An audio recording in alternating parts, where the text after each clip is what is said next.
বিসমিল্লাহির রহমানির রহিম। Hello everyone, আসসালামু আলাইকুম। তোমাদের জন্য একটি ব্রেকিং নিউজ রয়েছে, সেটা হচ্ছে তোমাদের এসএসসির এখানে পরীক্ষার ফলাফল রুটিন পরিবর্তনের জন্য বা বাতিলের জন্য আন্দোলনের ডাক দিয়েছে এবং এটা কেন দিয়েছে এবং এর যে যৌক্তিক কারণগুলো আছে সেগুলো নিয়ে আমরা এখানে আলোচনা করব এবং স্টুডেন্টের যে দাবি আছে সেগুলো আমরা দেখব।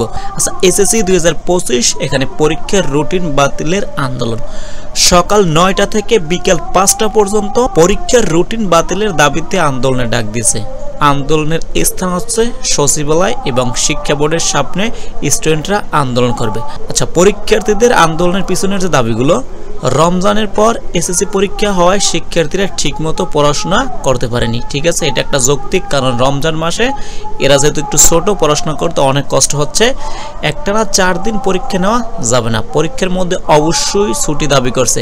হ্যাঁ, এখানে পরীক্ষার মধ্যে ছুটির দাবিটা এটা যৌক্তিক কারণ যারা বড়রা আছে, আমরা যখন পরীক্ষা দিয়েছি এবং সবাই আপকামিং যারা পরীক্ষা দিবে এবং আগে যারা দিয়েছিল সবার পরীক্ষার মাঝে একটা ছুটি ছিল। গণিত পরীক্ষা হবে 21 তারিখ এবং পরীক্ষার আগে 3 দিন ছুটি আছে। হ্যাঁ, যা গণিতের প্রস্তুতির জন্যই লাগবে, মানে গণিতের আগে যে ছুটিগুলো আছে সেগুলো গণিতের জন্যই কি লাগবে। গণিত পরীক্ষায় অধিকাংশ শিক্ষার্থীর জন্য বাড়তি চাপ সৃষ্টি করবে এবং তার পরের দিন যে পরীক্ষা, ধর্ম পরীক্ষাটা বসা অনেক স্টুডেন্টের জন্য আসলে এটা প্রেশার এবং আসলে একটা প্রেশার ক্রিয়েট করতেছে এখানে বোর্ড কর্তৃপক্ষ। ধর্ম এবং তথ্য যোগাযোগ প্রযুক্তি টানা পরীক্ষা দিলে অধিকাংশ শিক্ষার্থীর রেজাল্ট খারাপ হওয়ার সুযোগ আছে। হ্যাঁ, 2টা পরীক্ষা দিলে স্টুডেন্ট এখানে ফোকাস করতে পারবে না, ওদের রেজাল্ট খারাপ হওয়ার একটা পসিবিলিটি এখানে থাকবেই। 24 তারিখে কৃষি শিক্ষা এবং গার্হস্থ্য বিজ্ঞান, তাদের জন্য প্রস্তুতি আরও অনেক কঠিন হয়ে যাবে এবং 24 তারিখে যাদের কৃষি শিক্ষা এবং গার্হস্থ্য বিজ্ঞান আছে তাদের জন্য প্রস্তুতি আরও কঠিন হয়ে যাবে। এই সাবজেক্টগুলো পরীক্ষা ভালো নম্বর তোলা প্রতিটি শিক্ষার্থীর অন্যতম আশা থাকে।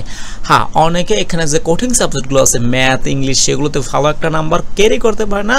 তার কারণে সহজ সাবজেক্টগুলো তো কি একটা ভালো নাম্বার তোলার ওদের সম্ভাবনা থাকে। তবে এরকম যদি এখানে বন্ধ না দিয়ে, যদি গ্যাপ না দিয়ে পরীক্ষাগুলো নেয় তাহলে স্টুডেন্টগুলো অনেক রেজাল্ট খারাপ করবে, অনেক। আচ্ছা, তাহলে ওদের সর্বশেষ দাবি কি? ওদের সর্বশেষ দাবি পরীক্ষার রুটিন বাতিল করে নতুন রুটিন যথাযথ পরিবর্তনের দাবি করছে তারা। দাবি না মানলে কঠোর কর্মসূচির ঘোষণা করা হবে। এটা একদম যৌক্তিক বলে আমি মনে করি। তোমাদের এই দাবি চলুক এবং আমি তোমাদের সাথে আছি। Thank you all.